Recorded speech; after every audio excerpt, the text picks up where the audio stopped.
আলী বলে, ইয়া রাসূলুল্লাহ, ওই যুদ্ধের মধ্যে কামুস নামক দুর্ঘটনা 1000 লোক লাগে গেট চালাতে, সেই গেটটা আমি বাম হাত দিয়ে টান্দা হাতের মধ্যে ঘুরাইছিলাম। আমার শক্তি আল্লাহ যে কত দিছে। নারায়ে তাকবীর, এত দামের আওয়াজ যার সঙ্গে কেউ কুলায় না।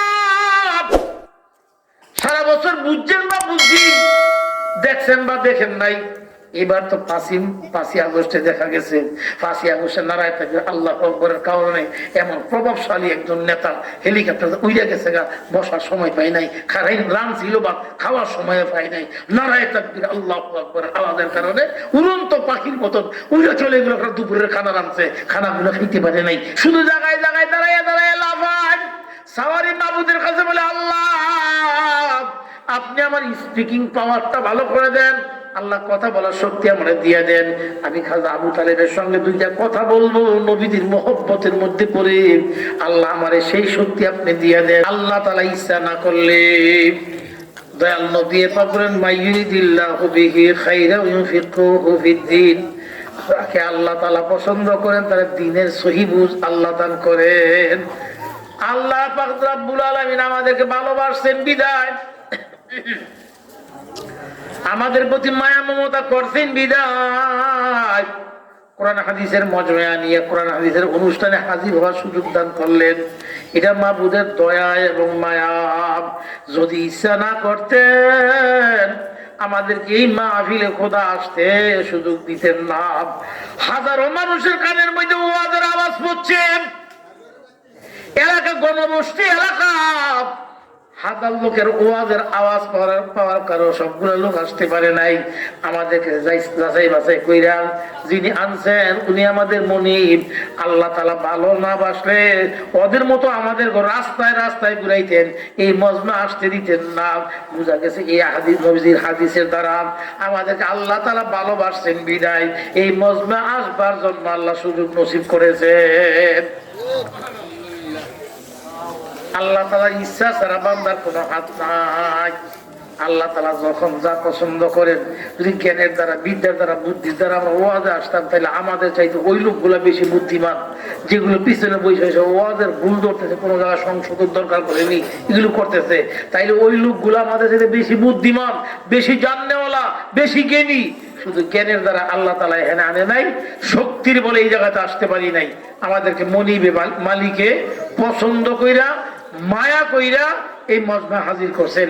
এই জন্য আরেকবার বলি আলহামদুলিল্লাহ। আল্লাহ তাআলার প্রশংসা এবং তারিফ শেষ করার মতন ক্ষমতা কারো হবে না। আল্লাহ তাআলা যাকে পছন্দ করেন দ্বীনের বুঝদান করেন। আল্লাহ তাআলার প্রশংসা এবং তারিফ লিখিয়া বলিয়া কইয়া শেষ করার মতন ক্ষমতা নাই। যখন তুমি আমাকে আমার প্রশংসা করতে মনে চায়, বান্দা সেজদার মধ্যে পইরা সুবহান রাব্বিয়াল আলা কে ডাক দাও। ও বান্দা, যখন তুমি আমি আল্লাহর প্রশংসা তারিফ গুণগান গাইতে মনে চাই, আলহামদুলিল্লাহ শব্দকে ডাক দাও, আমি আল্লাহ সর্বদিকে খুশি হইয়া যাই। আলহামদুলিল্লাহ শব্দ লিখতে 8টা হরফ লাগে। কয়টা? 8টা। আল্লাহ তাআলা বেহেশত কয়টা?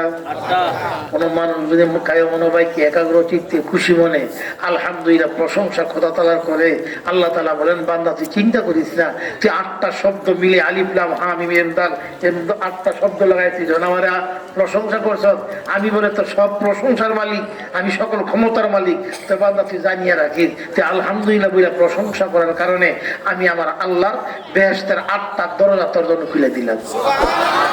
যেই কোনো দরজা দিয়া তোর মনে চাই তোরে বাধা দেওয়ার মতন কেউ নেই, আটকে রাখার মতন কেউ নাই।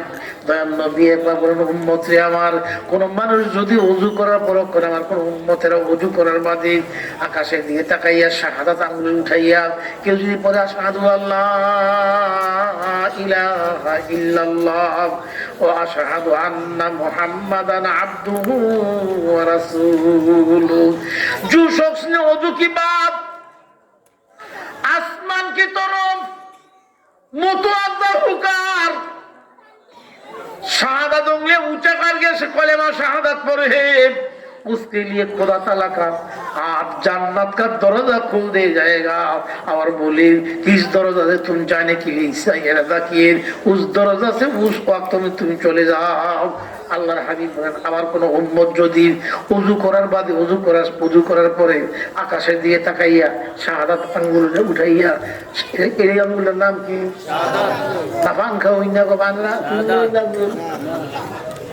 এরকম যারা পান খায় শুনলে লালা করে, এই আঙ্গুলের নাম হলো শাহাদাত আঙ্গুল। আল্লাহ এক শাস্তি দেওয়ার লেগিয়া পান খাও ইন্না শুনলে এটা দিলারে ধরে সাক্ষী রাখবো আল্লাহর আঙ্গুল দিয়া, সে আঙ্গুলটা ফান চাবায়, নুন খায়, চুন খায়, পান খায়, দাঁত মোড়ায়। এটা একক সাক্ষী। আল্লাহ এক। আল্লাহ কয়জন? আল্লাহ এক। এক আল্লাহ সাক্ষী রাখার জন্য এর নাম হচ্ছে শাহাদাত আঙ্গুল।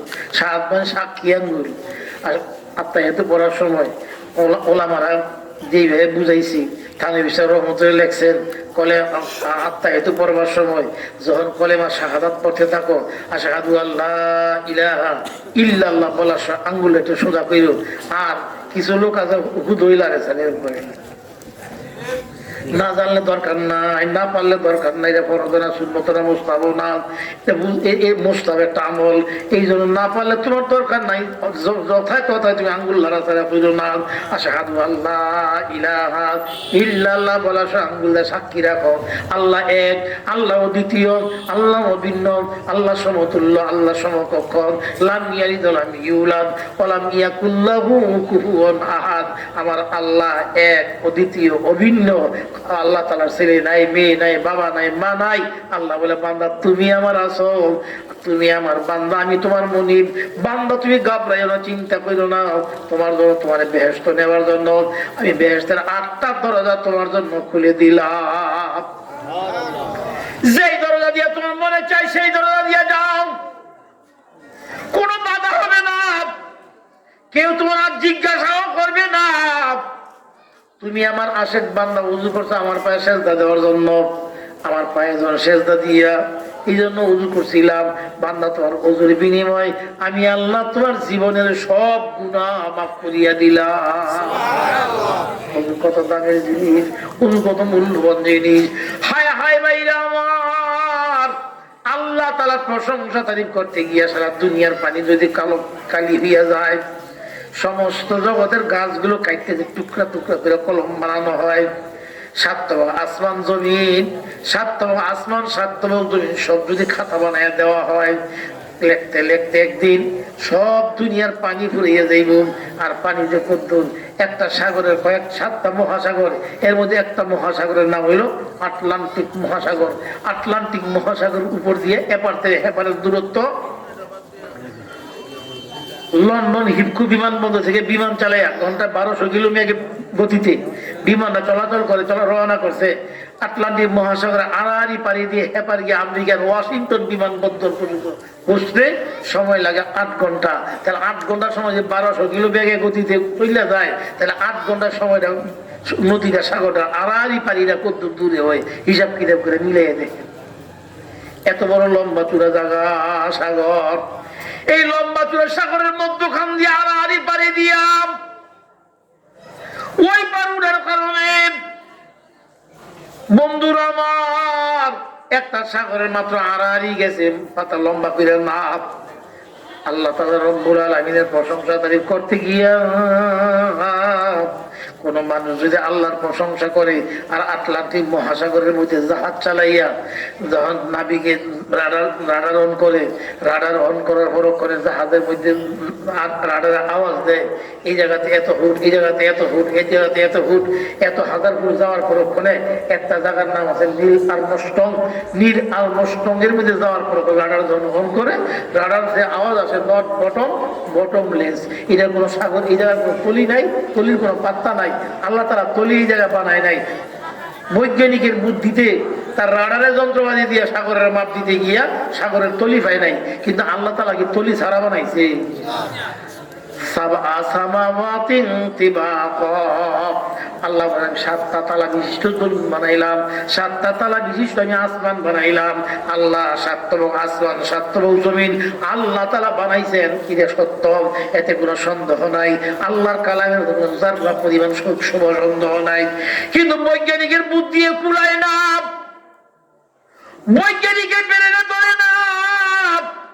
এই জন্য বলছে সাগরের তলি নাই, এই জায়গার কোনো তলি বলি নেই, তলি ছাড়া জায়গা। কিন্তু আল্লাহ তাআলা বলে তলি এক বানাইছে, এক তলি ছাড়া কিছু করি নেই। তাইলে বোঝা গেল আল্লাহর কুদরতের মধ্যে বৈজ্ঞানিকের মাথা এই জায়গায় গিয়ে শেষ হয়েছে। আল্লাহ তাআলার কুদরত সামনের দিকে রয়েছে। কিছু বুঝে আসুক বা না আসুক, আমি পারবো কিংবা না পারবো তা বুঝি না। আল্লাহ তোমার প্রশংসা তারিফ করার মতন ক্ষমতা কারো নাই। আমার মাবুদের প্রশংসা তারিফ করে শেষ করার মতো ক্ষমতা কারো নাই। 7তম আসমান জমিন সব খাতা হইয়া যাবে, সারা দুনিয়ার গাছগুলো কাইতে টুকরা টুকরা করে কলম বানানো হবে, সমস্ত জগতের পানিগুলো কালি হয়ে যাবে। আমার মাবুদের প্রশংসা তারিফ লিখতে গিয়া খাতার পাতা শেষ হইব, কলম শেষ হয়ে যাইব, কালি শেষ হয়ে যাইব, কিন্তু তবু মাবুদের কুদরত শেষ করা যাবে না। এই জন্য কোন মানুষ যদি আল্লাহ তাআলার প্রশংসা করতে চায়, তুই সেজদার মধ্যে পুরো ডাক দাও সুবহানা রাব্বিয়াল আলা। ও বেনামাজি বন্ধুরা, সেজদার মধ্যে কি মজা তুমি তো বুঝলা না। নামাজ মে কিয়া মজা হয়, সেজদা করকে দেখ লো, জিকির মে কিয়া মজা হয়, স্যার ঝুঁকা আকার দেখলো। জিকিরের মধ্যে কি মজা পাওয়া যায় তুমি তো বুঝো না। তোমার কাছে জিকিরের মজা লাগে না, জিকির স্বাদ লাগে না, জিকির করলে তোমার মনটা আনন্দ লাগে না। ওজিলাত কুলুবুহুম, মুমিন বান্দার সামনে যখন আল্লাহ তাআলার প্রশংসা করা হয়, কোরআন তেলাওয়াত করা হয়, মাবুদের নামে জিকির করা হয়, জিকিরের কারণে ওদের শক্ত দিলগুলা মোমের মতো নরম হইয়া চোখের কোনা দিয়ে জাকিরিনদের টক টক টক টক করে গড়াইয়া গড়াইয়া পানি পড়ে। আর যেই চোখের কোনা দিয়া আল্লাহর ভয়, পরকালের আশা, জাহান্নামের ভয় মনের মধ্যে লইয়া যেই চোখের কোনা দিয়া এক বিন্দু পানি বাইরে যায়, দয়াল নবীজি বলেন মান বাকা মিন খাশিয়াতিল্লাহ হারামাল্লাহু আইনাতিলকু আলা তিলকাল আইনু আলান নার। যেই চোখের কোনা দিয়া আল্লাহ তাআলার ভয়, পরকালের ভয় চিন্তা ভাবনা কইরা এক বিন্দু পানি গড়াইয়া পড়িয়া যায়, এই চোখের পানির এত দাম, আল্লাহ তাআলা জাহান্নামের আগুন এই চোখের পানি দ্বারা বান্দার ভিতর নিভাইয়া দিবে। যেই চোখে পানি বইয়া যায়, সেই চোখে কান্না কান্দই না চোখের আল্লাহ তাআলা দুজকের আগুন দিয়ে জ্বালাইতেন না, কান্দই না চোখের খোদা তাআলা দুজকের আগুন দেখাইতেন না, কইতেন না আলহামদুলিল্লাহ। বন্ধুরা আমার, আল্লাহর পাগল যেই লোকটা হইয়া যায়, মাবুদ কিন্তু তার জন্য জিম্মাদার হইয়া যায়। আল্লাহরে বান্দা বলে না, আল্লাহ বলে বান্দা আমিও তোমারে বলি নাই, তুমি যখন আমার হইবা আমি আল্লাহ তোমার হইয়া যাবো। তোমার চিন্তা ভাবনা কোনো কিছু করুন লাগতো না, সকল চিন্তা ভাবনার জিম্মাদার আমি আল্লাহর কুদরতি কলিজার মধ্যে নিয়ে নিলাম। নবীজি বলছে এই মজমায় আসার কারণে আল্লাহ তাআলা রব্বুল আলামিন, এই মজমায় বসার কারণে আল্লাহ রব্বুল আলামিন আপনার আমার জীবনের সর্বপ্রকারের গুনাহগুলো মাফ করিয়া দিবেন। দয়াল নবীজির ভাষণ, দয়াল নবীজির কথা কোনদিন মিথ্যা হয় না। মিথ্যা নবীজি বলে নাই। নবীজিকে মক্কার কাফেরের গোষ্ঠীরা, মক্কার ইহুদি গডলেজের জাতিরা আমার আপনার নবীজির নামটা মুহাম্মদকে বাল্যকালে ডাকে নাই, নবীজির নামটা মধুমাখা ডাক দিয়া, মধুমাখা বাসা দিয়া আদর করে সোহাগ করে মমতা করে ডাকতো। একটা মুহাম্মদ বাদ দাও অন্য একটা নামে ডাকতো, কি নামে জানি? মাশাআল্লাহ, ধন্যবাদ ধন্যবাদ। আপনারা ওয়াজ বুঝেন, বুঝেন না লোকের কাছে ওয়াজ করা সহজ, আর যারা বুঝেন আমাদের কাছে ওয়াজ করা কষ্ট। কিছু কথা ফাঁকে চোখে মিথ্যা হইয়া যায়, অবাঞ্ছিত শব্দ হইয়া যায়, তাহলে যারা বুঝে না এরা ধরার মতো ক্ষমতা নাই। আর যারা ধরার মতো ক্ষমতা, কোরআন হাদিস বুঝার মতো ক্ষমতা, এদের এলাকার মধ্যে অন্ডা বন্ডা ওলকিওয়ালা কলকিওয়ালা ইমডাওয়ালা সিমডাওয়ালা গান বাজনা গাওয়াই না, সামনে সামনে সিন্নি উরুসের নামে বেড়াবেড়ি মিললে একখানা হু হু করে খাওয়াই না। এদের এই এলাকাতে বাদ নাই, যে এলাকার মানুষ সতর্ক ইমানুল্লাহ, এরা বুঝে কোনটা ভালো কোনটা মন্দ। কোনটা ভালো কাজ কোনটা মন্দ কাজ এদের জানা আছে। এই জন্য এই এলাকার মন্দ কাজ খারাপ কাজ করার মতো ক্ষমতা বেদাইতে হবে না। রাগ হইলেন না, রাগ হইলেও কিছুই তো না। হক কথা বললে, সত্য কথা বললে কি আল হক মররুন, সত্য কথা দিতে হয়। যাহা বাইরে আমার আল্লাহ তাআলার দয়া, আল্লাহ তাআলার মায়া। আমার আপনার নবীজিকে আল আমিন কে ডাকতো? আল আমিনের বাংলার অর্থ জানি কি? আল আমিন শব্দের অর্থ হলো বিশ্বাসী। তাহলে আমার আপনার নবীজি বিশ্বাসী মানুষ। আমার আপনার নবীজির মতো এমন সত্য বলনেওয়ালা জগতের মধ্যে কেউ ছিল না। নবীজির বয়স 8 বছর। দাদা আবু তালেবের সঙ্গে নবীজিরা থাকতেন, চলতেন, ফিরতেন। দাদা আব্দুল মুত্তালিব বিদের কালে নাতি ছেলে আদরের ছেলে আবু তালেবের কাছে নবীজিকে আমানত দিয়া যায়। বলে বাজান রে, তোর ব্যবহার বালা, তোর বউমার ব্যবহার, তোর বউয়ের ব্যবহার বালা, তোর জন বালা আমার আল আমিনে তোদের কাছে দিয়ে গেলাম। দাদা চাচা আবু তালেব ব্যবসা করার জন্য সিরিয়াতে যাবেন। নবীজির সামনে গিয়া বলে চাচা আমি আপনার সঙ্গে যাব, আমাকে নিয়ে যান। বলে বাজানের রোদ্রের তাপ করাম, দূরের রাস্তা, পরিশ্রমের জায়গা, তুমি যাইতে পারবা না, তোমার কষ্ট হবে। নবীজি ডাক দাও, চাচা আমার দাদা ভাইরা বলিয়া গেছিল মুহাম্মদের কোনোদিন কষ্ট দিও না, মুহাম্মদ যখন যাহা চায় তখন পূর্ণ করবা। আমার আপনার আমি আপনার সঙ্গে সিরিয়াতে ব্যবসা করার জন্য যাবো, কেন আপনি নিবেন না? তাহলে আমার দাদার কথা কি আপনি ভুলে গেলেন নাকি জানতে চাইছিলাম গো কাকা। খাজা আবু তালেব বলে তুমি যখন নাসুর বান্দা চলো আমার সঙ্গে। খাজা আবু তালেব নবীজিকে পিছনে বসাইয়া চাচা সামনে বৈশা সাওয়ারি হাঁকাইতেছেন, ঘোড়া চালাইতেছেন। ঘোড়া উট একটা কদম সামনে বাড়ে না, উটটা একটা কদম সামনে যায় না, জায়গায় দাঁড়াইয়া দাঁড়াইয়া খালি লাফায়। খাজা আবু তালেব চাবুক দিয়ে ঘোড়ার গায়ের মধ্যে আঘাত মারতেছে, সাওয়ারির গায়ের মধ্যে আঘাত মারতেছে, সাওয়ারি কোনো দিকে যায় না, শুধু জায়গায় জায়গায় দাঁড়াইয়া দাঁড়াইয়া লাফায়। সাওয়ারি মাবুদের কাছে বলে আল্লাহ আপনি আমার স্পিকিং পাওয়ারটা ভালো করে দেন, আল্লাহ কথা বলার শক্তি আমরা দিয়ে দেন। আমি খাজা আবু তালেবের সঙ্গে দুইটা কথা বলবো নবীদের মহব্বতের মধ্যে পড়ে, আল্লাহ আমারে সেই শক্তি আপনি দিয়ে দেন। খাজা আবু তালেব যখন এরকম চাবুক দিয়ে মারতেছে, গোড়ার সাওয়ারির জবান খুলে গেছে। ওটের জবান খুলে যাওয়ার পর ওখানে উঠে বলতেছে, ও আবু তালেব তুমি আমার যত মারা মারো না কেন, তোমার মাইরে আমার জীবন শেষ হয়ে যাবে, ঠিক আছে, আমি একটা কদম সামনে বারবার পারি না, কারণ তুই কানে পিছনে বসাইছো জানি, যাকে না বানাইলে আল্লাহ তাআলা আসমান জমিন কিছুই বানাইতেন না, লাউলা কালামা খালাকতুল আফলাক, যার কারণে আল্লাহ কুল্লু জগৎ বানাইলেন। এমন ব্যক্তিরা আপনি পিছনে বসাইছেন, এমন ব্যক্তির পিছনে বসাইয়া সাওয়ারি চালানো যাবে না, সাওয়ারি একটা কদম সামনে পড়তে পারি না। আমার আল্লাহ বারবার করে সাবধান, আমার বন্ধুর পিছনে রাইখা সাকুয়া তুই একটা কদম কিন্তু সামনে পারবি না।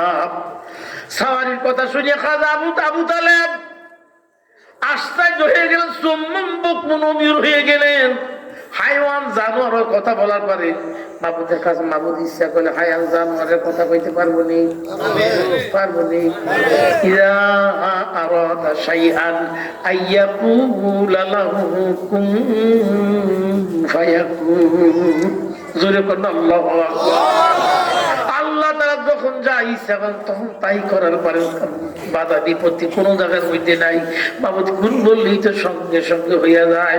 সাওয়ারের কথাগুলো শুনিয়া খাজা আবু তালেব নবীজিকে পিছন দিয়ে সামনে না বসাইলেন, আর বলে বাজান আব্দুল মুদা বাবা আল আমিন তুই ছোট মানুষ, বাচ্চা মানুষ, সামনে বসবা কইরা যাইবা চিন্তা করতেছিলাম, মজবুত করে ধরবা।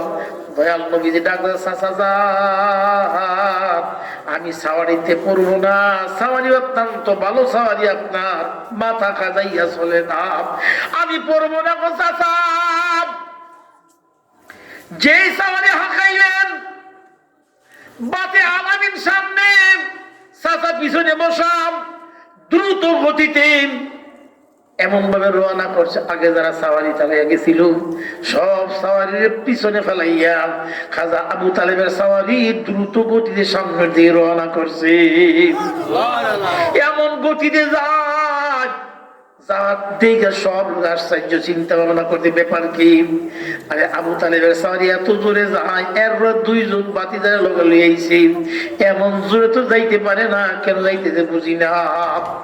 হায় হায় বন্ধুরা আমার, সবার মনের মধ্যে কল্পনা তাক লাগাইয়া দিয়া চলছে। আগে সিরিয়াতে যাওয়ার পর কোন একটা জায়গায় রাত্র হিসেবে থাকার জন্য, বিকাল বেলা থাকবার জন্য ব্যবস্থা করতেছেন। থাকার মধ্যখান দিয়া একজন পাদ্রী রাস্তায় গিয়ে ঘুরিয়ে তালাশ করতে, বহুদিন পর্যন্ত জানি খোঁজ করেন। কাফেলার মধ্যে আসিয়া পাদ্রী বলতেছে, ভাই গো, আপনাদের দিয়ে তাকাই আমার মনে হয় আপনারা মক্কার কাফেলা, মক্কার থেকে আসছেন, ব্যবসা করতে সিরিয়াতে যাইবেন। খাজা আবু তালেব বলে, হ, আমরা ব্যবসা করার জন্য আসছিলাম, বাড়ি আমাদের মক্কায়। পাদ্রী ডাক দেওয়ালে, ভাই, আগামী দিন সমস্ত কাফেলার মানুষগুলা আমার বাড়িতে দুপুরের দাওয়াত, সবাই আমার বাড়িতে দাওয়াত খাইবেন, দাওয়াতটা গ্রহণ করেন। খাজা আবু তালেব পরামর্শ কইরা সবার সঙ্গে মিলমিশ করে বলতেছেন, আমরা প্রায় ৩০০-র মতো মানুষ এই কাফেলার মধ্যে আছি, সবার কি দাওয়াত? পাদ্রীকে, হ, সবার দাওয়াত, শুধু আপনারা নাম, আপনাদের সাওয়ারি নিয়ে আসছেন, সাওয়ারি সহ খানার বন্দোবস্ত আমি করব। যে পরদিন খানার আয়োজন চলছে, লোকজন আসতে দেখাইতেছে, পাদ্রীকে পয়সা চেয়ার পাতি বিছিয়ে দেখতেছে। এখন বিয়া শাদীর মধ্যে দেখবেন হোটেল বানায় এলায়, বিয়া করলাম, বিয়ার দাওয়াত দেন, খাওয়ার লেগে না, ভাত বেচার লেগে দাওয়াত দেন। বিয়ার মধ্যে ভাত বেচার রুটিন করে খাতা কলম লইয়া বয়, কেড়ে কয়টা খাইছেন, কয়টা দিচ্ছেন, ১,০০০ টাকা দিয়ে একজনে খাইয়া দিয়ে যায়, যাওয়ার পরে করে কয়ে এবারে বিয়া ১,০০০ টাকা দিল। আসলে বিয়া খাওয়ার দাওয়াত দেয় না, টাকার লেগে দাওয়াত দেয়। গরু বাছুর যাই জমটমো করেছে, মুরগা ফাতি যা রান্ধে সব শুধু বেচার লেগে রান্ধে। অনেক বিয়ার মধ্যে দেখা গেছে বর্তমানে যে অনুষ্ঠান গুলো হয়, খালি টাকার লাভ হয়, খাওয়ানোর নিয়তে না, খালি নিয়ত হুজুর করে খাওয়ায়, মাঘ না আর দেশের জনগণ ময় মুরব্বী করে জাগরের দাওয়াত দেয়। অনুষ্ঠানের মধ্যে সব কাছে বাদ বেচার লেগে দাওয়াত দেয়, বলে এখানে কত দেয়। এই চলছে কারবার। খাজা আবু তালেব সব লোকজনদের খানা খাইতে যাইতেছে, পাদ্রীর গেটের মধ্যে বসে বসে দেখতেছে আর লিখতেছে। সব লোকের খানা পিনা শেষ। এমন সময় খাজা আবু তালেব বসিয়ে বলতেছেন, ভাইজান, আমাদের খানা পিনা শেষ হয়ে সবাই খাইছে, আমরা চলে যাই। পাদ্রী বলে, না, সবাই খানা খায় নাই, আমার মনে কয় কিছু লোক বাকি আছে। খাজা আবু তালেব বলে, ভাই, কোন লোক বাকি নাই, অনলি করে একটা বাচ্চা ছেলে, ৮ বছরের একটা ছেলে খান আমাদের কাফেলায় বসা আছে মাল পাহাড়ের মধ্যে। তারা বলছিলাম, সে বলে খাইতে আসবে না, মাল পাহাড়ায় রয়েছে, একটা ছেলে ছাড়া কোনো মানুষ বাকি নাই, সব লোকের খানা পিনার ব্যবস্থা হয়েছে। পাদ্রী বলে, ভাই, যে ছেলেটা রয়েছে ওরে না খাইলে আমার দাঁত কমপ্লিট হইতো না, চলেন আমি যাবো বাচ্চারা ওই ছেলেকে আনবার জন্য। পাদ্রী নবীজিকে আনবার জন্য খাজা আবু তালেবের সঙ্গে রওনা করছেন। ওই জায়গাতে দেখতেছে নবীজিকে নিয়ে যখন রওনা করছেন, পাদ্রী তাকায় দেখে আসমানের মেঘমালা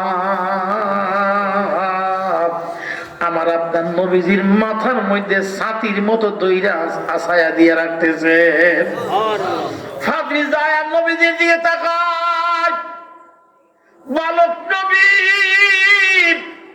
ইনার মুখে দিয়ে বারবার তাকায়। সঙ্গে নিয়ে আসছেন, সম্মানের সঙ্গে, অসম্মানের কোনো কারণ নাই, মায়া কইরা মমতা কইরা নিয়ে আসছেন। আইসা গিয়ে বসায় বলতেছেন, সব লোকের খানা পিনা আমার বাড়ির বাউন্ডারির ভিতরের মধ্যে মজবার মধ্যে হয়েছে, আপনি যদি এজাজত দেন এই মাসুম বাচ্চা ছেলেটারে আমি নিজের হাতে আমার স্ত্রীদের মধ্যে বইয়া এই জায়গাতে লইয়া আমি ওরা খানা পিনা খাওয়াবো, সবার খেদমত করছে খাদেম উদ্দামের দ্বারা, আর আমি এই বাচ্চা ছেলেটা খেদমত করবো আমি নিজে। খাজা আবু তালেব, ভাই, যদি আপনার এতই শখ হয় তাইলে খানা পিনা খাওয়ান। নবীদিকে সম্মানের সঙ্গে বসাইয়া ফাদরি আস্তে আস্তে খানা দেয়, সম্মানের সঙ্গে যতটুকু সম্মান করার দরকার তা করতেছি। পাদ্রী একটু একটু খানা দেয়, নবীজির মুখে দিয়ে বারবার বারবার তাকায়, এমন করে নবীজির মুখে দিয়ে তাকাইতেছে। খাজা আবু তালেব বলে, ভাই আপনি আমার সঙ্গে মাসুম বাচ্চা ছেলেটার প্রতি যেইভাবে নজর দিয়েছেন, আমার তো মন কইতেছে না জানি আপনার নজর আমার এই বাচ্চা ছেলের মধ্যে লাগিয়া যায়, চক্ষু ঘুরান। পাদ্রী বলে, ভাই গো, আমি আপনার সঙ্গে মাসুম বাচ্চা, এই ছেলে আপনার কি হয় জানতে চাইছিলাম। খাজা আবু তালেব বলে, আমার সঙ্গের ছেলে।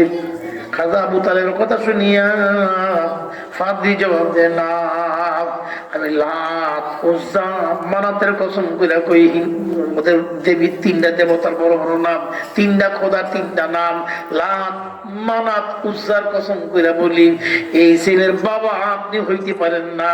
আমার মন বলতেছে এই ছেলের বাবা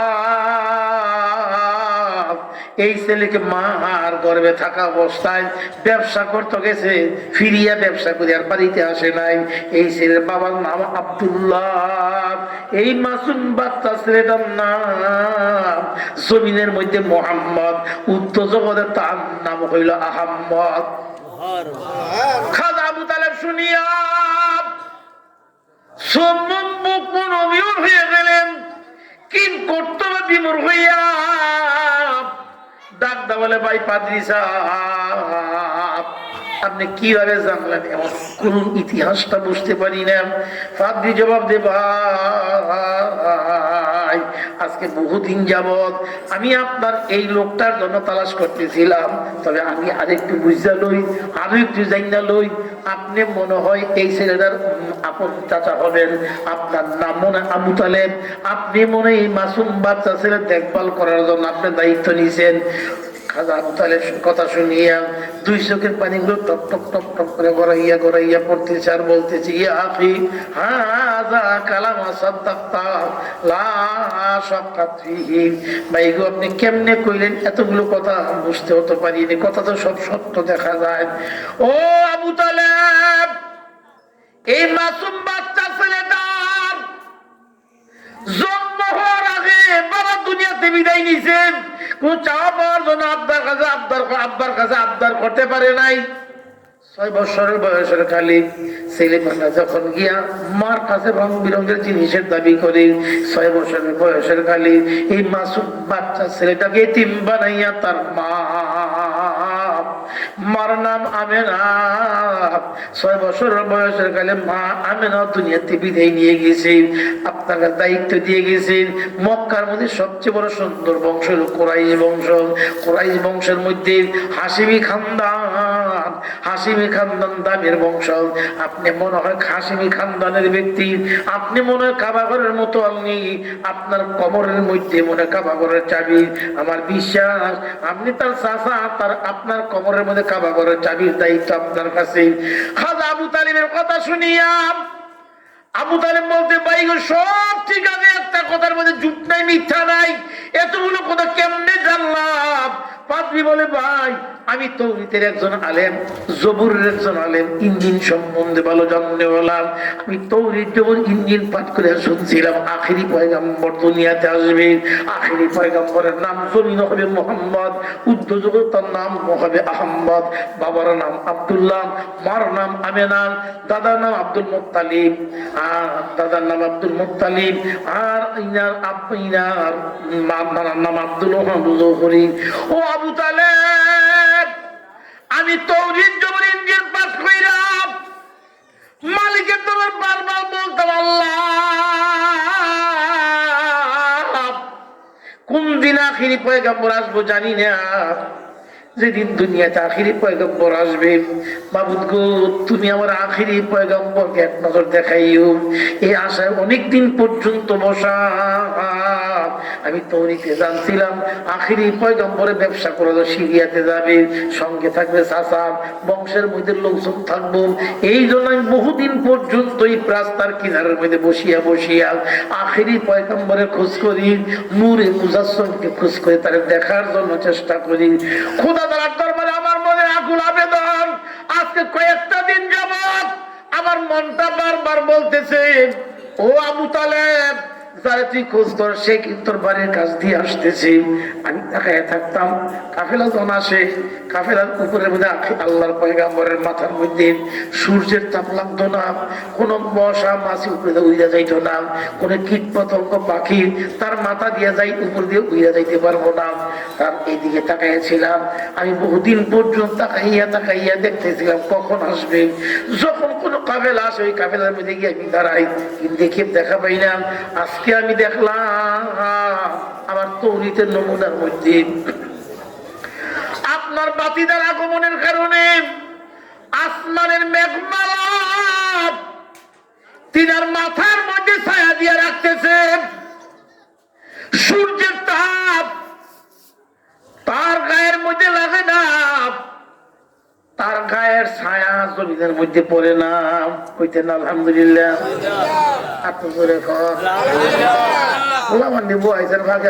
খাওয়া তো আছে, ওয়াজ আছে, ওয়াজ দোয়া করিল লা ইলাহা ইল্লাল্লাহ মুহাম্মাদুর রাসূলুল্লাহ, মুহাম্মাদুর রাসূলুল্লাহ। বলুন সবাই সাল্লাল্লাহু আলাইহি ওয়াসাল্লাম। জোরে যেরকম সাল্লাল্লাহু আলাইহি ওয়াসাল্লাম। ও খাজা আবু তালেব, আবু তালেব, আমি বহুদিন পর্যন্ত মালিকের কাছে যেই দোয়া করতাম সেই দোয়ার আশায় ছিলাম। আজকে যখন দেখলাম আপনি আসার পরক্ষণে আপনার কাফেলার মধ্যে সূর্যের তাপ লাগতেছে না, বড় একটা শাহী বানাচ্ছে তেরফাল টানাইয়া উপরে দিয়ে ছায়া দিয়ে রাখছি, তখন আমার বুঝে আসছে তৌরিতে সাক্ষী দ্বারা প্রমাণ হয়েছে আখিরি পয়গাম্বর মনে হয় আমার এই জায়গাতে আসতেছে। এই যখন গেট বানায় বসাছিলাম, আপনার সবাই আসছেন খাইতেন, যার জন্য আমার অনুষ্ঠান, সেই লোকটা যখন আসে না তখন বুঝছি আমার লোক রয়ে গেছে। এই যে নিজের হাতে আনলাম, নিজের হাতে খেদমত করলাম। আর খাজা আবু তালেব বলতেছেন, ভাই গো আপনার চক্ষু লাড়ান, চক্ষু সরান, এমনি তাকায় থাকলে না জানি আমার বাতিদের প্রতি নজর লাগিয়া যায়। ফাদ্রি বলে, খোদার কসম, খোদার কসম, খোদার কসম, আপনার এই বাতিদার গায়ের মধ্যে কোন মানুষ নজর লাগাইতে পারবো না। উনি আল্লাহর দেওয়া ঐশী প্রদত্ত নিয়ামতওয়ালা ব্যক্তি, যিনাকে জগতের মধ্যে সবার আগে আল্লাহ বানাইছিলেন, সবার পরে আল্লাহ দুনিয়াতে পাঠাইছিলেন। আর ওনার নিজাম কিয়ামত পর্যন্ত আল্লাহ তাআলা জমিনের মধ্যে জারি রাখবে। খাজা আবু তালেব শুনিয়া বলে, ভাই আপনি অনেকগুলো প্রমাণ শোনাইলেন, চক্ষু নাড়ান না কেন, এইভাবে তাকাই দিয়েছেন কেন? ফাদনি বলে, ভাই গো আমার 90 বছরের বয়স, আমি আমার 90 বছরের জীবনটাকে আমি আপনার বাতিজা দিয়ে তাকাইয়া আমার জাহান্নামের আগুন আমি হারাম বানাইতেছিলাম। এই মুখটা দিয়ে কেউ মায়া করে তাকাইলে তার জন্য জাহান্নামের আগুন আল্লাহ হারাম বানাইয়া দিবে। এই জন্য তাকাইয়া রইছিলাম, চক্ষু নাড়াই নাই, চক্ষু নাড়াইতে পারি না। হ্যাঁ, শুধু এই না, আপনার এই নাতি কিয়ামত পর্যন্ত ওনার নবুয়তি থাকবো, ওনার নবুয়তির দায়িত্ব ওলামায়ে কেরামগণ নিয়ে রাখবো। ওলামায়ে কেরামদের জন্য বলা হয়েছিল আল উলামা ওয়ারাসাতুল আম্বিয়া, ওলামায়ে কেরাম আমার প্রতিনিধি হবে, ইনার প্রতিনিধির মধ্যখান দিয়ে কিয়ামত পর্যন্ত চলবো। কোন মানুষ যদি আপনার নাতিরে মায়া কইরা, মমতা কইরা, ভালোবাসা লাগাইয়া ওরা সুন্নতের মজবুত থাকে, আল্লাহ তাআলা আপনার আপনার বাতিজা ওই উম্মত গুলারে পর্যন্ত খোদা জাহান্নামের আগুন কোনদিন দেখাইতো না। আমরা বিনা চেষ্টা, বিনা মেহনতের মধ্যে আল্লাহ তাআলার ফজল ও করমে আখিরি পয়গম্বর উম্মত হইছিলাম, আল্লাহ তাআলা বানাইছিলেন। এটা শুকরিয়া কিয়ামত পর্যন্ত করলে কোনদিন শেষ হইতো না। আমি সানাউল্লাহ নূরীর রুহুটা যদি আল্লাহ তাআলা কোনো হিন্দুর ঘরে দিত, জন্মগত দিক থেকে আমি একটা হিন্দুর পোলা হইতাম। আমার এই রুহুটা যদি কোনো খ্রিস্টানের ঘরে দিত, আমি একটা খ্রিস্টানের বাচ্চা হইতাম। আমার রুহুটা যদি ডোম চালালের ঘরের মধ্যে দিত, মেতর জাল্লার হাল ঘরের মধ্যে দিত, জাতিগত দিক থেকে আমি ডোম চালাল মেতর হয়ে যাইতাম। আমার কিছু করার ছিল না, আমার কিছু চাওয়া পাওয়ার ছিল না। আল্লাহ তাআলা দয়া কইরা আমার রুহুটা মুসলমানের ঘরে জন্ম দিয়েছেন। জন্ম দেওয়াইয়া শুধু শেষ করে নাই, আখিরি পয়গম্বর উম্মতের কাতারের মধ্যে নামটা লেখাইয়া দিয়েছেন। এই জন্য আল্লাহ তাআলার দরবারে শুকরিয়া কোন দিকটা করব, করার মতন ক্ষমতা নাই। আল্লাহ যে কত মহান, কত ভালোবাসছেন আমাদেরকে। ভালোবাসার কারণে আল্লাহ তাআলা এমন নিয়ামতের স্থান মুসলমান বানাইয়া জমিনে পাঠাইছেন। জোরে কন্যা আলহামদুলিল্লাহ। হায় হায় ভাইরা আমার, সেই আদরে দয়াল নবীজির মায়ের ঘর মাদ্রাসা। এই মাদ্রাসার মধ্যে যারা লেখাপড়া করে নবীদের মেহমান হয়, নবীদের মেহমানদের দাম আল্লাহ তাআলার কাছে অনেক বেশি। আল্লাহ তাআলা বলেন, ইন্না নাহনু নাযালনা যিকরা ওয়া ইন্না লাহু লাহাফিজুন। কোরআন নাযিল করেছিলাম আমি, কোরআনের রক্ষণাবেক্ষণ দায়িত্ব, কোরআন দেখভাল করার দায়িত্ব আমার। কোরআনের খেদমত যারা করব ওদের সহ আমি আল্লাহ তাআলা জিম্মাদারি নিয়ে নিলাম। একজন আলেম মানুষ শিক্ষকতা করে কয় টাকার বেতন দেন? না হয় 15,000, ডেলি 500 টাকা। আমাদের বাড়ি অশিক্ষিত ছেলে বাজারা, কিছু বলা বাজারা সিগারেট খেয়ে বিড়ি খেয়ে অটো রিক্সা কিনে রাস্তার মধ্যে নামছে। প্রত্যেকদিন সকাল 8টা বাজে বাইরে হয়, সন্ধ্যা 1:30 আজানের আগে বাইক জায়গা বাইক গিয়া টাকা হিসাব করে সারাদিন খাইয়া লইয়া 1000 টাকা রোজ পড়ছে। একটা অটো চালাই না লোকের রোজ পড়ছে 1000 টাকা। আর 14 বছর লাগে লেখাপড়া কইরা এই বেড়া রোজ হয়েছে 1500 টাকা, তাহলে 500 টাকা তৈরি। তাইলে এই লোকের ডিউটি রাত 4টাতে ধরে আরম্ভ করা হয়, রাত 10টা পর্যন্ত ডিউটি করণ লাগে। ফজরের আজান একদিন ব্যতিক্রম হইলে মাতবর পরদিন সকালে পুলিশ স্টপ মারে, কি ইমাম সাহেব খানার খালি ঘুমা আর খালি মোবাইল লেখা ইয়া করেন, খাওয়া দাওয়া করেন, খাইয়া খালি কোনো কাম পান না। আজান না দিদি লিখি লেগে উনি কিন্তু নামাজ হয় নাকি আজান না বসছে। আলেম ওলামার ভুল ধরার লেগে একদল লোক তৈরি মরেছে। এরা ভুল ধরতে পারলে হুজুর যদি একটু মোড়াতা যাওয়ায় পরের বাইক খাই তো শুনতো না। যদি হ্যাংলা বাতা সিপ সিপটা হয়, এই যে আমসার রোগ সারে হুজুরদার আমস ওই সারে শৈল ভালো করতে জামা যদি লম্বা জামা পরে ওই কাপড়ের দাম হ্যাঁ এবার আইছে। খাটো জামা পরে তার টেডি বলে সাজছে। হুজুরের দোষের কোনো শেষ নাই। এত দোষের মধ্যখান দিয়া আল্লাহ তাআলা যাদেরকে পছন্দ কইরা মায়া কইরা ভালোবাসেন, এদের দামগুলো আল্লাহ তাআলার কাছে পৌঁছে বড় করে দিয়েছেন। এদের কোনো চিন্তা ভাবনা নাই। এরা সবচেয়ে শৌখিন মানুষ, সবচেয়ে দামি মানুষ। ওলামায়ে কেরামদেরকে আল্লাহ তাআলা যেইভাবে খানা পিনা খাওয়ায়, কোনো বড় লোকের খালদা দিয়া কন, রসুন আপা কন, শিরিন শারিন চৌধুরী কন, উড়ন্ত বাকি হাসিনা কন, যারই কন, একটা আলেমদের মতন এমন সুখের খাওয়াইন না, এমন মজার খাওয়াইন না, এরকম আরামের খাওয়াইন নাই। খালদা দিয়া এত সুখের মানুষ খাইলে অহংকার খানা তখন। শিরিন শারিন চৌধুরী খাইলে অহংকার খান সংসদ চলতেছে, অহংকার খানা তখন। আমি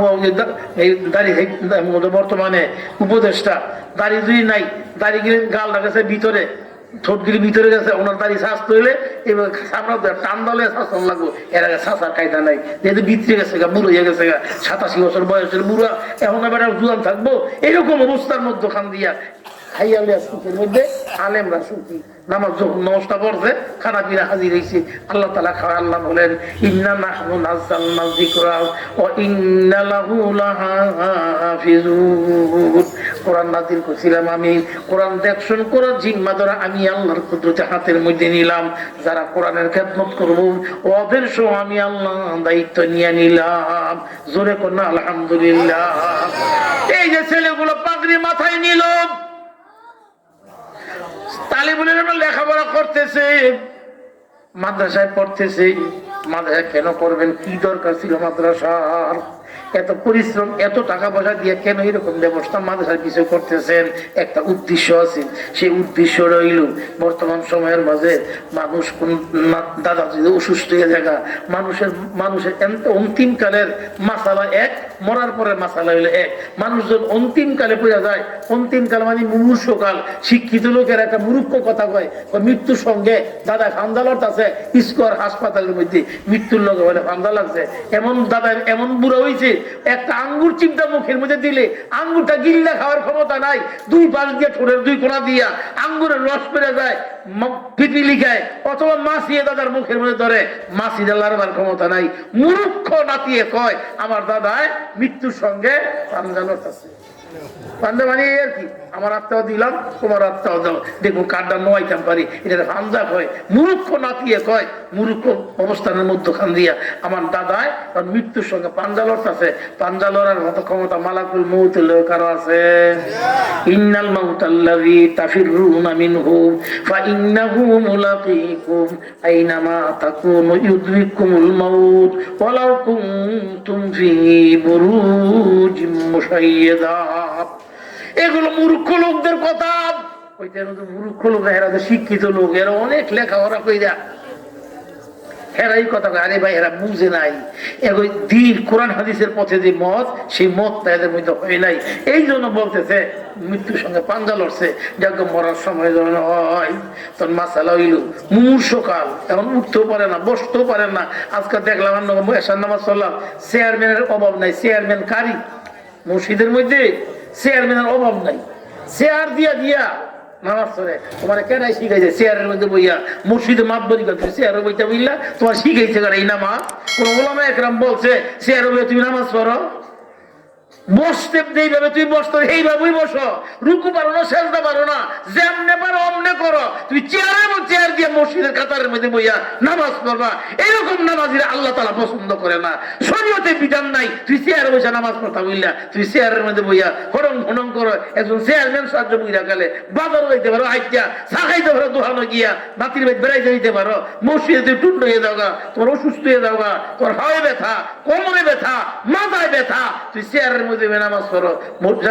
যেমনি চলার কামে এমনি চলুক, আমার প্রিয় দরকার নাই, ফেস লাগাই লাভ নাই। কাল তো সকালে বুক বনে কইতে আলমগীর সাহেবের বুক বনে কইতে মৌলভী হয়েছিল আমরা চেয়ারম্যান নামাজ পড়ি, এর দোষটা কি হয়েছে?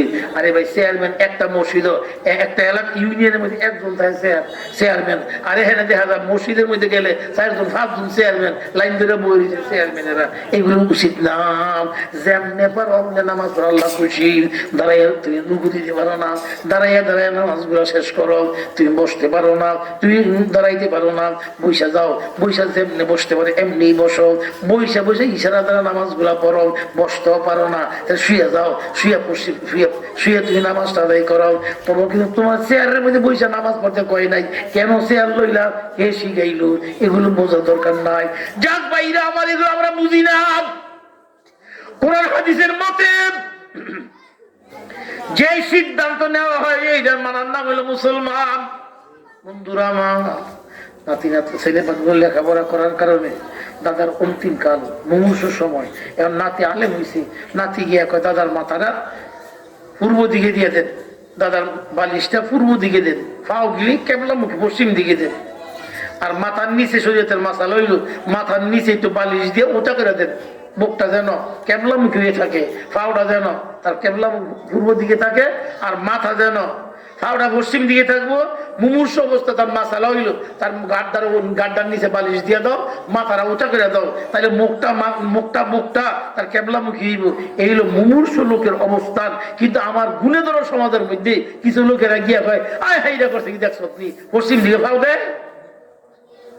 শরীয়তে এই অবস্থায় পশ্চিম দিকে পাও দাও, পূব দিকে মাথা দাও, মাথার নিচটা উঁচা করে দাও, তাকিয়ে দাও, উঁচা সামনে হেলান দিয়ে দাও, কেবলা যেন সামনে পড়ে। কিন্তু আমার মূর্খ সমাজের কিছু লোকেরা, বুদ্ধিমান লোকেরা গিয়া কয় এটা তো ঠিক না, এই মাথা ঘুরে উত্তর দিকে দাও। নাতি কইতেছে না, এখন উত্তরে না, মরলে না উত্তরে, মরার পরে উত্তরে, এখন উত্তরে না। এখন মুরব্বীরা দমক দেয় নাতিরে, ছেলে মানুষ বেটা বুঝোস না মাতবেদি করো জনম বইরা আমরা মুদ্রার ক্যামেরা আমরা দেখি নাই, মানুষ বেড়াই বইলে তাড়াতাড়ি জলদি করে উত্তর দিয়ে ঘুরা। নাতি কাছে আমি ঘর থেকে গেলাম, লেখাপড়া করছিলাম এই ভুল মাত্রা দেওয়ার জন্য না। এখন মাধ্যমরা কয় যিনি বলা বলি বইটাতে আর শোনাবে ফেস লাগাইতেছে, ফেস লাগায় না সংশোধন করে। গুণে ধরা সমাজ যেমনে চলে এমনি চলছে। নাতি কয় না হবে না।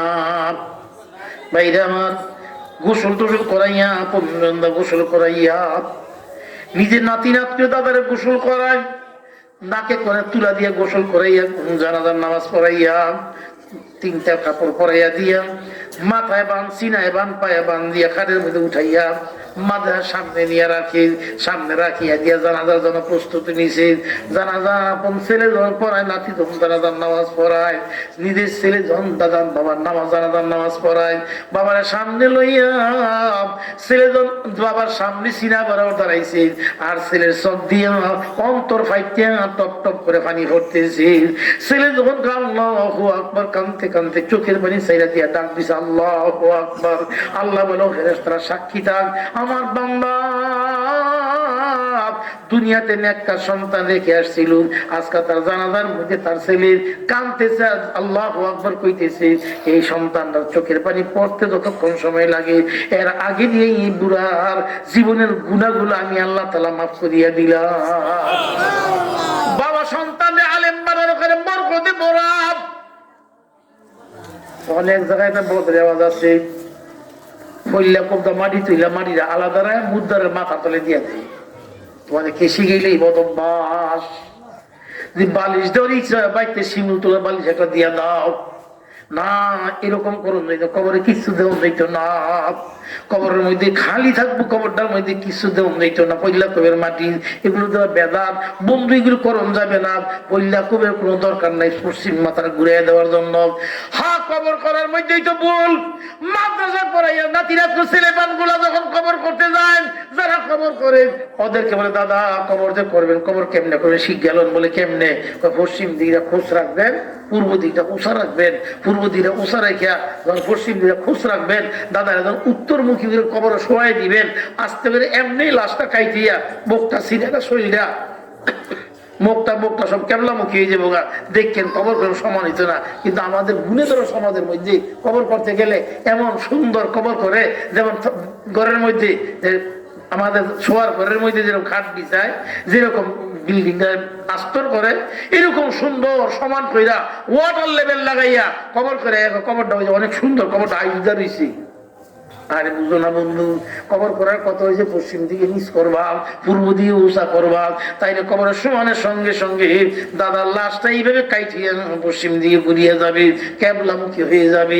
যাক বাইরে আমার মাটি মঞ্জিল দিয়া কবরটা ঠিকঠাক করার পরক্ষণে সাইড জনে সাইডটা লাড়ি লয়। আপনার দিকে এই লয়টা আছে কিনা জানি জানি, লাড়ি লড় আছে, সাইড জনে সাইডটা লাড়ি লয়। কোন চিলাটি লাড়ি লইয়া কয় সভাপতি সাহেব আপনি বলেন ফেসের চুলাটা ফুলিয়ে, ফুলিয়ে আপনি বললেন, আপনি যখন শিক্ষিত মানুষ জ্ঞানী মানুষ, আপনি ফেসেরটা বললেন।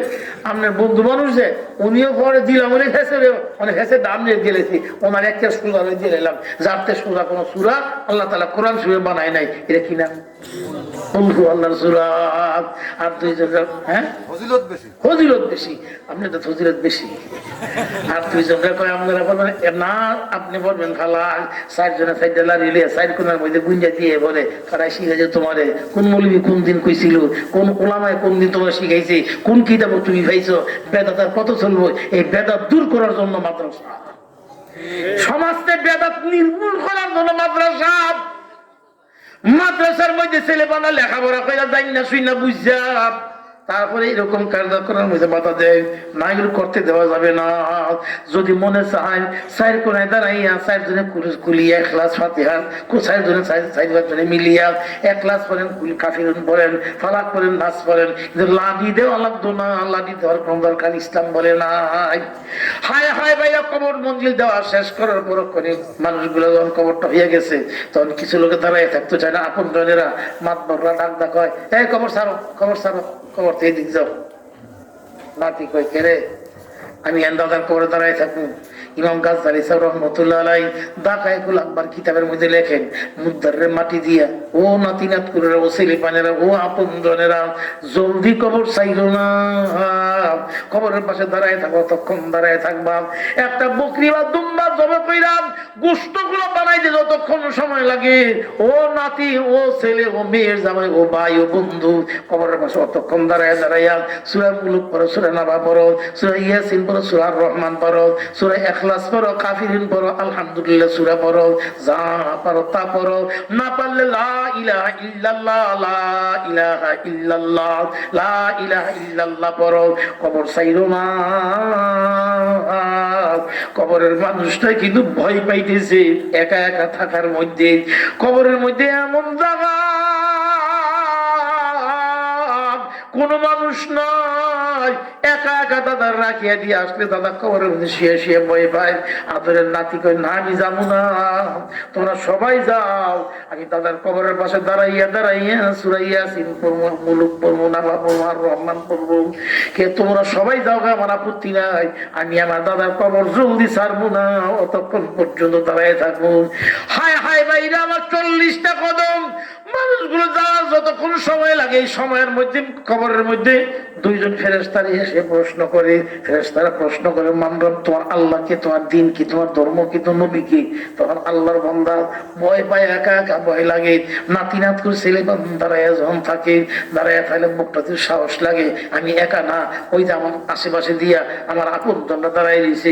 ওই দিন ওই মুহূর্তে খুশি হইয়া তার জবান থেকে অটোমেটিক ভাবে খোদা তারা প্রকাশ করাই দিবেন, রাদিতু বিল্লাহি রাব্বান ওয়া বিল ইসলাম দীনা ওয়া বি মুহাম্মাদিন সাল্লাল্লাহু আলাইহি ওয়াসাল্লাম নাবিয়্যা ওয়া রাসূলা। আদরের নাতি রাত করে ছেলে পান আলেম হওয়ার কারণে বন্ধ দুনিয়াতে পড়ে টাকা পয়সা ওরা নাও যদি হয়, পরকালের জগতে তোমার উপকারে আসবে, এমন উপকারে আসবে যেটা তুমি কল্পনা করতে পারতা না, চিন্তা ভাবনা তোমার কুলাইতো না।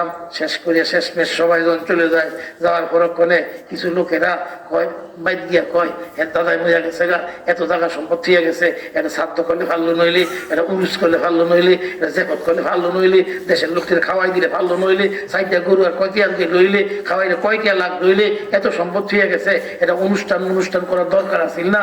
60 দিনের দিন 40 দিনের দিন তিজা 40 করে না বেদাত হয়। 60 দিনের খানা পিনা, 40 দিনের খানা পিনা, খাওয়ানো যাইতো না, খাওয়ানো যাইতো না, খাওয়াও বেদাত, খাওয়ানো বেদাত, খাওয়ানো গুনাহ, খাওয়া খানাও গুনাহ, খাওয়ানো যাইতো না, খাওয়ানো যাইতো না। হ্যাঁ, যদি মনে চায় আমি কাঙ্গাল বুঝ করবো, বঙ্গবন্ধু শেখ মুজিবের অনুষ্ঠানের মধ্যে আগে ছিল কাঙ্গাল বুঝ, রেলমন্ত্রী ছিল কালা, তারপরে হিন্দু, নাম ছিল সুরঞ্জিত সেনগুপ্ত।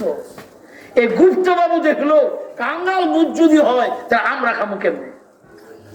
সেই কালাবাবু ঘুরাই দিয়ে কইল, কাঙ্গাল বুঝ না, শব্দ হবে গণবুঝ।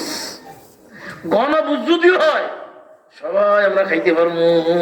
আমাদের মাননীয় প্রধানমন্ত্রী কয় কথাটা ঠিক আছে, একদিন আমরা এই জগতের মধ্যে কাঙ্গাল বুঝ ছিল, কাঙ্গাল বুঝ না, নামটা আসলে শুদ্ধ হবে গণভোজের দ্বারা। এই দিল বাবু পাল্লাই দিল, এখন সবাই খাইতে পারবো, সবার খানা পিনা অনুষ্ঠান। যদি এরকম অনুষ্ঠান করতে মনে চায় তাইলে বন্ধু 4 দিন বাদ দেন, 5 দিন বাদ দেন, যে দিনটা মনে চায় ওই দিনটা করেন। 40 দিন বাদ দেন, 50 দিনে করেন, 70 দিনে করেন, 100 দিনে করেন। 40 দিন নির্দিষ্ট করে কিন্তু বেদাত। সে নাতি আলেম বলতেছে, ছেলে বলতেছে এরকম বেদাত কাজ আমার বাড়িতে ওইতে দিব না, আমি করবো অনুষ্ঠান মনের মতো কইরা, যখন মনে চায় তখন। কিছু লোক এখন দিন দিন মৌলবি বাড়তেছে, দেশের মধ্যে ফেসবুক হেরোইন লাগাইতেছে। আলেমরা ফেস লাগায় না সংশোধন করে আমাদেরকে? আর সংশোধন করতেছে আমাদেরকে। এই সংশোধন করা দেখার জন্য বন্ধু দরকার হইল মাদ্রাসা। নাতিরা তোর মাদ্রাসায় দিয়া লেখাপড়া করাইয়া পরিবর্তন করার লাগবো, পরকালের জীবনকে সংশোধন করার লাগবো। এই জন্য মাদ্রাসা নবীজির ঘর যান প্রাণ দিয়ে আপনার সাহায্য করছেন, দেখলাম এরকম মনের মধ্যে মায়া নিয়ে সবসময় সহযোগিতা করবেন, ভালোবাসা দেখাইবেন। কবরের মধ্যে যাওয়ার আগে দিয়ে ওলামায়ে কেরামের সম্পর্ক রাখবেন, ওলামায়ে কেরামের সঙ্গে ভালোবাসা রাখবেন। সাবধান বন্ধু, ওলামায়ে কেরামের সঙ্গে কোনো দিক থেকে মনের বেমিল হইয়া না যায়, এদিকে লক্ষ্য রাখবেন। নবীজি বলেন, কোন আলেমান আও মুতাআল্লিমান আও মুহিব্বান ওয়ালা তাকুন খামিসান ফাতুহলিক। উম্মত রে আমার, তোমরা যদি বেহেশতে যাইতে চাও আলেম হইয়া যাও। যদি আলেম হইতে না পারো তাইলে তালিবুল ইলম হও। তালিবুল ইলম হইতে পারো নাই, তুমি আলেমদের সঙ্গে মহব্বত রাখো, আলেমদের সঙ্গে দুস্তি করো, আলেমদের সম্পর্ক মজবুত করো। তাও যদি হইতে না পারো, তুমি জনম কয়ে দিই, অথবা কারারুদ্ধ মানুষ যদি হও, তুমি গোলাম বা চাকর যদি হও, কোনো দিক যাইতে পারো না, আলেমদের সঙ্গে মহব্বত রাখো, ভালোবাসা রাখো। সাবধান ওয়ালা তাকুন খামিসান ফাতুহলিক, পঞ্চম কিসিমের ব্যক্তি কিন্তু তোমরা হইয়া যাইও না। হায় বন্ধুরা আমার, এমন কোরআন, এমন দামি কোরআন, যে এই কোরআনকে নাজিল করার জন্য আল্লাহ তাআলা রাব্বুল আলামিন পাহাড়ের কাছে জিজ্ঞাসা করলেন, পাহাড় রে, তোর কাছে কোরআন নাজিল করতে চাইছিলাম। পাহাড় জবাব দেয়, আল্লাহ এমন উজুনি কোরআন, এমন ওয়েটেবল কোরআন, এই কোরআনের ভার বরদাস্ত করার মতন ক্ষমতা আমার মধ্যে নাই। সাগরের কাছে জিজ্ঞাসা করলেন, সাগর বলে, আল্লাহ এমন দামি কোরআন, এমন ভারী কোরআন, এমন ওজনী কোরআন আমার মধ্যে দিলে সাগরের পানি শুকিয়ে যাইব, এমন কোরআনের ভার আমি বরদাস্ত করতে পারবো না। আমার আপনার নবীজি আল্লাহ তাআলা খুশি হইয়া আমার আপনার নবীজির কাছে আল্লাহ কোরআন নাজিল করে দিলেন। কন্যা আলহামদুলিল্লাহ। দয়াল নবীজি মুখোমুখি খন্দকের যুদ্ধের ময়দানের মাঝে কাফিরের সংখ্যা 1500, সাহাবায়ে কেরামের সংখ্যা 1000, অল্প সংখ্যক সাহাবায়ে কেরামের সংখ্যা 700। এরকম 15,000 লোকের সঙ্গে 1000 বা 700 সাহাবায়ে কেরাম যুদ্ধ চলতেছে। সালমান ফার্সি নামে একজন মুরব্বী মানুষ ছিল, যিনি 260 বছর বয়স, একের মুখে দাঁত জ্বালাইছিল। 260 বছর বয়স হয়েছে, নতুন করে দাঁত জ্বালাইছে। উনি সালমান ফার্সি রাদিয়াল্লাহু তাআলা আনহু। সালমান ফার্সি বলতেছি, ইয়া রাসূলুল্লাহ, আমাদের পারস্য দেশে দেখছি যুদ্ধ লাগলে খন্দক বানায়, গর্ত বানায়, গর্তের মধ্যে বসে যুদ্ধ পরিচালনা করে। ইয়া রাসূলুল্লাহ, আমরা সংখ্যায় কম, সংখ্যায় বেশি, ওদের মোকাবেলা করার মতো শক্তি সাহস তো আমাদের মধ্যে মনে হয় নাই। সরেন গর্ত বানাই, ব্যাংকার করি, ব্যাংকারের থেকে যুদ্ধ করা লাগবে। নবীজি কথায় রাজি হইলেন। ব্যাংকার বা গর্ত করতে আরম্ভ করে দিলেন। এক একটা গর্তের 2 জন করে লোক ধরাইলেন, গর্তের মধ্যে মাটিগুলো কাইতে উপরে দিয়ে ফেলায়। আলী রাদিয়াল্লাহু তাআলা নবীজির সঙ্গে, নবীজির আলী করিমুল্লাহ ওয়াজহু গর্ত করিয়া একটু বেশি হয়েছে, নবীজি নামিয়া, আলী আমি মাটি কাটি, তুমি আমার কাঁধের মধ্যে বর দিয়া মাটিগুলো উপরে ফালাও। আলী সাহেব বলে, ইয়া রাসূলুল্লাহ, এমন বেয়াদব আমি আলী হইতে পারবো না, আপনার কাঁধের মধ্যে বর দিয়ে মাটি ফালাইতে পারবো না। বলকে, আপনি আমার কাঁধের মধ্যে বর দিয়ে মাটিগুলো ফালান, পাথরগুলো ফালান, এতে আমি খুশি। নবীজি ডাকদা বলে, আলী পারবি না, কুলাবি না, শক্তি তো নাই। আলী বলে, ইয়া রাসূলুল্লাহ, ওই যুদ্ধের মধ্যে কামুস নামক দুর্ঘটনা 1000 লোক লাগে গেট চালাতে, সেই গেটটা আমি বাম হাত দিয়ে টান্দা হাতের মধ্যে ঘুরাইছিলাম। আমার শক্তি আল্লাহ কত দিছে। ইয়া রাসূলুল্লাহ, আমার মধ্যে শক্তি ভরা, আমার মতো এমন শক্তিশালী মানুষ দ্বিতীয় জন খুব কম পাওয়া যায়। নবীজি বলে, আলী রে, তুই একটু দাঁড়া, আমি দেখি তোর শক্তিটা কতটুকু হয়েছে। নবীজি বৃদ্ধ বাম হাতের শাহাদাত আঙ্গুলিটা আলী রাদিয়াল্লাহু তাআলা কাঁধের মধ্যে রাখলেন। আলী সব চিৎকার দিয়ে বলেন, ইয়া রাসূলুল্লাহ, আমার কাঁধের মধ্যে মনে হয় আপনি উহুদের পাহাড়টা যেন আমার কাঁধের মধ্যে বসাইয়া দিয়েছেন। নবীজি ডাকতে বলে, আলী তুমি আমার চিনো না, আমার কাঁধের মধ্যে আল্লাহ এমন দামি কোরআন আল্লাহ নাজিল করেছেন, যার ওজন সহ্য করার মতন ক্ষমতা কারো নাই।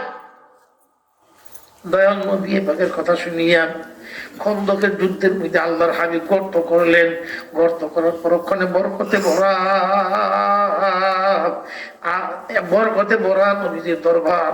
এমন সময়ের মাঝে গর্ত করা শেষ হয়ে গেছে। গর্ত করা সমাপ্তির পরে যুদ্ধের ময়দান প্রস্তুতি চলতেছে। হায় হায় বাইরা, আলোচনা সংক্ষেপ শেষ করে দিতেছি। একজন কাফেরদের মধ্যে বড় যোদ্ধা, নাম তার আমর ইবনে আবদে উদ, অত্যন্ত বড় শক্তিশালী মানুষ। আমর ইবনে আবদে উদের হাতের তরবারির ওজন ছিল 8 মণ, 7 মণের উপরে, 8 মণের মতো তাওয়ারিখের মধ্যে লিখছেন 8 মণ এবং 7 মণ বর্ণনা করছেন। হাতের তরবারির ওজন 7 মণ বা 8 মণ। এমন ভারী ওজন যদি কোনো পাহাড়ের মধ্যে ফেলায়, ভেঙ্গে খান খান। আপনি 60 কেজি ওজনের মানুষটা, আপনি তাও লইছেন 1 কেজি ওজনের, আপনি কাশি লইছেন, বককাশি লইছেন 250 গ্রাম ওজনের, এটা খন্তা কাশি, নিরি কাশি লইছেন, এইটা 300 গ্রাম ওজনের। আপনি 60 কেজি ওজনের মানুষটায় 300 গ্রাম ওজনের যন্ত্র দিয়ে কাজ করেন, কাম কাজ করেন, তাহলে ওরা হাতের তরবারির এরকম ওজনের। খন্দকের যুদ্ধের ময়দানে আইসা লাফালাফি করতেছে, ঢুকতে পারতেছে না। আলী দয়াল নবীজির দিকে তাকাইয়া বারবার ডাক দেয়ার কয়, মুহাম্মদ কই, পারলে আমার মোকাবেলা দাঁড়াও। আমর ইবনে আবদে উদ নাচতেছে, লাফাইতেছে, চিল্লাইতেছে, আনন্দ করতেছে। আলী করিমুল্লাহ হুজুর বয়স তখন 17 বছরের বালক, 17-18 বছরের মানুষ। চক্ষুগুলো উঠছে, চোখগুলো বছর করতেছে। আলী সাহেব ডাক দাও, ইয়া রাসূলুল্লাহ আমার একটু ইজাজত দেন, আমি ওর মোকাবেলা গিয়ে দাঁড়াই। নবীজি বলে, আলী ওর মোকাবেলা তুই কেমনে দাঁড়াইবে, তরবারির ওজন তুমি জানো নি? বলি, ইয়া রাসূলুল্লাহ অত কিছু বুঝি না, আপনি দোয়া করলে আমার জন্য কোনো অসম্ভব না। ওর মোকাবেলা করার মতো আমার ইমানই বলে বলিয়ান আমি ওর মোকাবেলা করার মতো আমার শক্তি আছে গায়ের মধ্যে। নবীজি বলে, আলী তোমার তো তরবারি নাই। ইয়া রাসূলুল্লাহ তরবারি লাগতো না, আপনার দোয়াই তো যথেষ্ট আমার। নবীজি থুতু মুখেতে লইয়া আলী করিম নজর চোখে লাগাই দিলেন। চক্ষুর দর্দ ব্যথা হয়ে গেল। নবীজি একটা খেজুর গাছের ডাল টান্দা লইয়া ডাক ডাকা, আলী তরবারি যখন নাই, এই খেজুর গাছের ডালটা তোমার কাছে দিলাম, হাতের তরবারি হয়ে যাইব, রাগ বা খেজুরের ডাল হয়ে যাইব। এই তরবারির নাম আমি নিজের মধ্য হইতে রেখে দিলাম, তোমার তরবারির নাম হলো জুলফিকার। যাও আলী সামনে মোকাবেলা পারো, আল্লাহ তোমার গায়ের মধ্যে শক্তি দিব, সাহায্য আল্লাহ তাআলার পক্ষ হইতে আসবো। আলী রাদিয়াল্লাহু তাআলা আমর ইবনে আদলা ভাইয়া খন্দকের যুদ্ধের পূর্ব মাসে যে পাহাড়ের মধ্যে গিয়ে দাঁড়াইছে, উপরে উঠছে, আলী সাহেব আস্তে আস্তে তার সামনে গিয়ে দাঁড়ায় বলে, এই বেঈমান কাফিরের বাচ্চা আনন্দ করিস না। বলে, মুহাম্মদ আহাম্মক, মুহাম্মদ যদি আহাম্মক না হইতো আমার মতো এরকম পালোয়ানের সঙ্গে বাচ্চা ছেলের পারানি যুদ্ধ করার লেগে আমি আমার হাতটারে মাসি মাইরা রক্তে রঞ্জিত করে হাতটা কালা করতে রাজি না। ও আলী তোর আব্বা ছিল আমার বন্ধু মানুষ, তোর আব্বা আবু তালেব আমার বন্ধু ছিল, যা তুই একটা বাড়ি দিয়ে আমার মাইরা দিয়ে চলে যা, তোর সঙ্গে আমার যুদ্ধ করণ লাগতো না। মুহাম্মদের বুদ্ধি থাকলে আমার মোকাবেলা করে পাঠাইতো না। আলী সাহেব ডাক দেবেন, এই বেঈমান কাফেরের বাচ্চা শোন, মুখ সামলায় কথা বলিস, যদি আমার নবীর বিরুদ্ধে একটা বাক্য উচ্চারণ বেহুদা করবি, জিহ্বা টান্ডা বাহির করাই না, কাইটা কুত্তারে খাওয়াই দিব, তোর মতো জালেমের জিহ্বা আমি দেখতে রাজি না। বাচ্চা ছেলে মানুষ হুঙ্কার মারছে বাঘের মতন। আলী সাহেব তোর ভাই হাতের মধ্যে ডালটা, হাতের মধ্যে আমার একটা আব্দুল, তুই এখন মার মাইরা তুই জাগা। আলী কয়, না আমি মুসলমান, মুসলমান আমি নবীদের উম্মত, মুসলমান আগে মারতে পারে না, আমার নবীজি মুহাম্মদুর রাসূলকে শিখাই নাই আগে কারো মারবা না, কেউ যদি মারে মুসলমান তারে ছাড়ে না। আপনি তরবারি উঁচা কইরাম আলী সাহেবের মাথার মধ্যে ছাড়লো। আলী সাহেব বিসমিল্লাহ বইলাম, আব্দুলের তরবারি টান্ডা লইয়া দূরে ফিক্কাজন ছাড়িয়া দিছে। আর মুসলমানদের মধ্যে হইতে নিজের থেকে সাহাবায়ে কেরাম সহকারে সবার মধ্যে আওয়াজ উঠছে, নারায়ে তাকবীর, আল্লাহু আকবার। নারায়ে তাকবীরের আওয়াজ আল্লাহর আরশে আজিম পর্যন্ত মনে পৌঁছা যায়। নারায়ে তাকবীর এত দামের আওয়াজ যার সঙ্গে কেউ কুলায় না।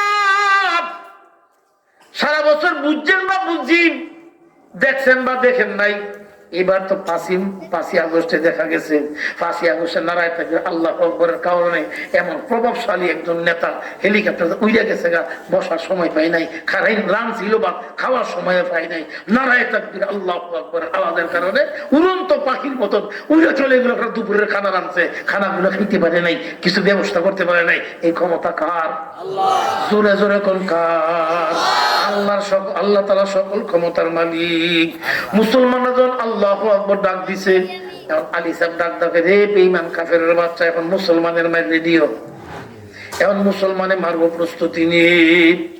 আলী সাহেব হাতের তরবারি লইয়া জুলফিকারটা হাতের মধ্যে লইয়া আল্লাহু আকবার যখন মারছে, একটা কোবের মধ্যে ওর মাথা দিয়া কাটিয়া 2 ডালের মাঝখানটা সিরিয়া গোড়া সহ কাটিয়া জমিনের মধ্যে পড়িয়া গেছে। মুসলমানরা বিনা যুদ্ধের মধ্যে এই দৃশ্য দিয়ে কাফেররা পতাকা উড়াই দিয়া কয়, মুসলমানের সঙ্গে যুদ্ধ না সন্ধি চাই, মুসলমানের মুহাম্মদের সঙ্গে মোকাবেলা করার মতন এই বাচ্চা ছেলের সঙ্গে যখন আমাদের এত বড় পালোয়ান আব্দুল পারে নাই, মুহাম্মদের সঙ্গে যুদ্ধ করে কোনোদিন পারা যাইতো না। আমরা এমন নবীর উম্মত, এগুলো ছিল তালিবুল ইলম। এই তালিবুল ইলমদের দাম আল্লাহর কাছে বেশি। এই জন্য ভাইগণ অনুরোধ করে বলবো, মাদ্রাসার দিকে মায়া করেন, মাদ্রাসাকে ভালোবাসেন। নবীজি নবীজিকে আয়েশা সিদ্দিকা রাদিয়াল্লাহু গোসল করাইতেছিলেন। গোসলের সময় তাকায় দেখেন গোসলের পানির সঙ্গে রক্ত যায়। নবীজি ডাক্তার জিজ্ঞাসা করে, আয়েশা এই রক্তগুলো কই থেকে যাইতেছে? আমি দেখতেছি আমার পানির সঙ্গে রক্ত যায়। আয়েশা সিদ্দিকা বলেন, ইয়া রাসূলুল্লাহ, বেয়াদবির জন্য ক্ষমা চাই। আমি আপনার গোসল করাইতে বসতেছিলাম, আপনার চোখের নিচের মধ্যে আমার বৃদ্ধ আঙ্গুলটা পড়ছিল, আপনার পায়ের ভারের কারণে আমার আঙ্গুলটা ফাইটা রক্ত ঝরতেছে। নবীজি বলে, আয়েশা আমার ওজন আল্লাহ জানে কত ওজন করে আল্লাহ বানাইছেন। আয়েশা রে তুমি আগে কও নাই কেন? ইয়া রাসূলুল্লাহ বলতে ভয় লাগছে। নবীজি ডাক দাও, আয়েশা এটা আমার ওজন না, এটা আল্লাহ তাআলার কালাম কোরআন কারীমের ওজন। এই জন্য ভাই অনুরোধ করবো আপনাদের কাছে, দিনকে গলার মালা বানান, ইমানকে মজবুত করেন, ইমানের হাকিকতে তাকাইয়া বাকি জীবনটুকু সবাই মিল্লা আমরা আল্লাহর রাস্তায় জীবন দিয়া আল্লাহর রাস্তায় থাইকা ইমানকে মজবুত চলতে চাই। আল্লাহ তাআলা তৌফিক নসিব করুক। সবাই জোরে জোরে বলে আল্লাহুম্মা আমিন, আরো জোরে বলে আল্লাহুম্মা আমিন। আল্লাহ যদি বাঁচায় রাখে আবারও দেখা হবে, হয়তো রাত্র 11:30 বেজে গেছে। শুকরিয়া আল্লাহ তাআলার কাছে। এখন আমাদের মাননীয় সভাপতি সাহেবের বক্তব্যের পরে আমরা আখিরে